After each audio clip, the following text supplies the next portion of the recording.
রাজা হেমন্ত দেব ছিলেন এক দয়ালু শাসক। তার একমাত্র পুত্র রাজপুত্র অরিন্দম সাহসী, বুদ্ধিমান আর হৃদয়বান।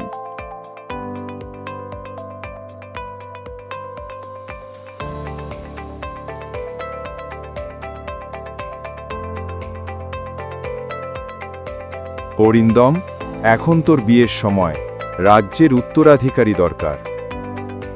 বাবা, আমি এমন কাউকে চাই যে শুধু সুন্দরী না, ভালো মনেরও হোক।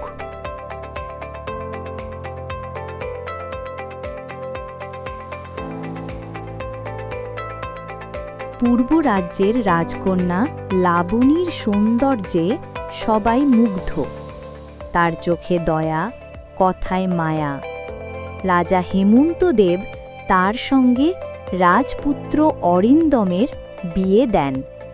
সারা রাজ্যে আনন্দের বন্যা বয়ে যায়।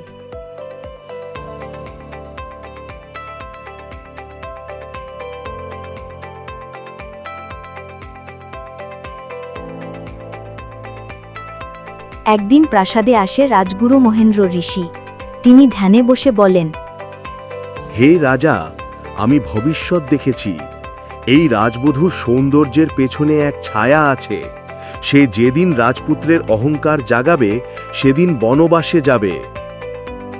গুরুদেব, আমার লাবণী কখনো এমন কিছু করবে না। সৌন্দর্য যখন অহংকারে মেশে, তখন রাজ্যও কাঁপে।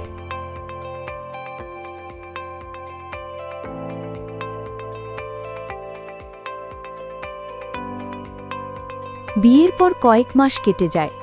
লাবণী রাজ্যে খুব প্রিয় হয়ে ওঠে। সবাই তার সৌন্দর্যের প্রশংসা করে।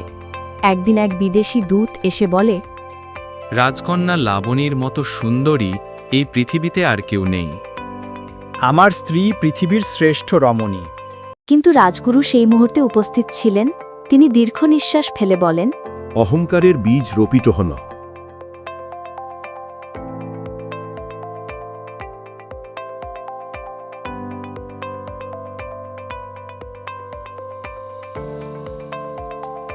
রাতের গভীরে হঠাৎ রাজগুরু ধ্যানে বসে অগ্নি দেখেন। তার মুখ দিয়ে বেরিয়ে আসে মন্ত্র, যে সৌন্দর্যে রাজ্য গর্বিত হয়, সে সৌন্দর্য রাজ্য ত্যাগ করবে। পরদিন সকালে রাজপ্রাসাদের চারদিকে অন্ধকার ছায়া।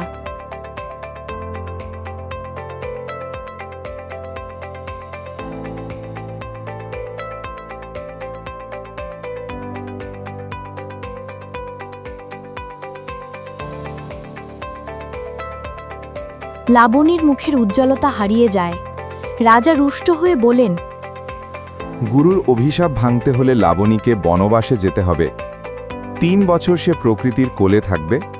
কোনো গয়না, রাজকীয় সাজ পোশাক পরবে না। রাজা, যদি এটাই ভাগ্য হয় আমি যাব।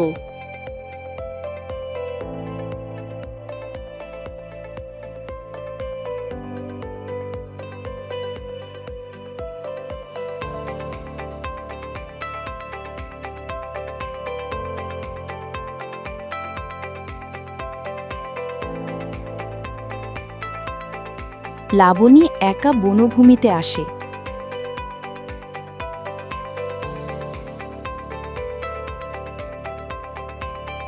বন পাখিদের সাথে কথা বলে আহত হরিণকে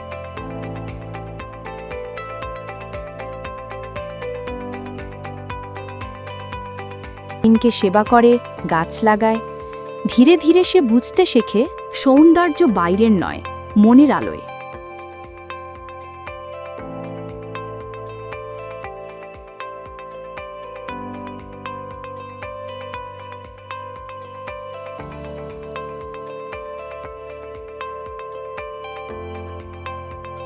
একদিন এক বৃদ্ধা মায়ের সেবা করতে গিয়ে সে তার ক্ষুধা মেটায় নিজের ফল দিয়ে। বৃদ্ধা আসলে রাজগুরু মহেন্দ্র ঋষির পাঠানো এক দেবী ছিলেন। দেবী হাসেন, লাবণী, তোমার হৃদয়ের পবিত্রতা প্রমাণিত হয়েছে। এখন তুমি অভিশাপ মুক্ত। 3 বছর পর রাজা ও রাজপুত্র বন থেকে খবর পায় লাবণী এখনো বেঁচে আছে এবং সে অলৌকিক আলোয় ঝলমল করছে।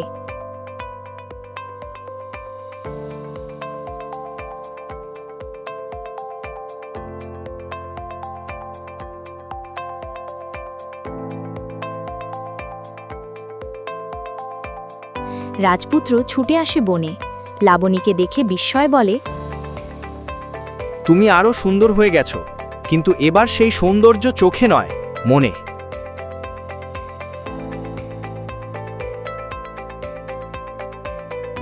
এটাই শিক্ষা। অহংকারের আগুন নিভিয়ে দিলে তবেই সত্য সৌন্দর্য ফিরে আসে। যে সৌন্দর্য নম্রতায় ভরে সেই রাজ্যের গৌরব।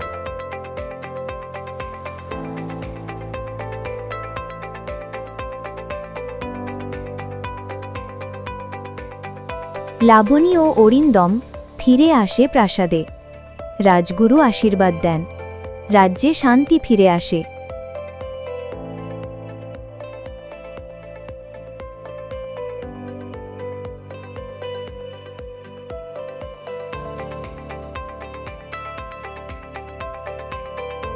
রাতের আকাশে তারা জ্বলে ওঠে, যেন দেবতা নিজেরাই বলছেন, অহংকার যেখানে শেষ, সেখানেই শুরু হয় ভালোবাসা।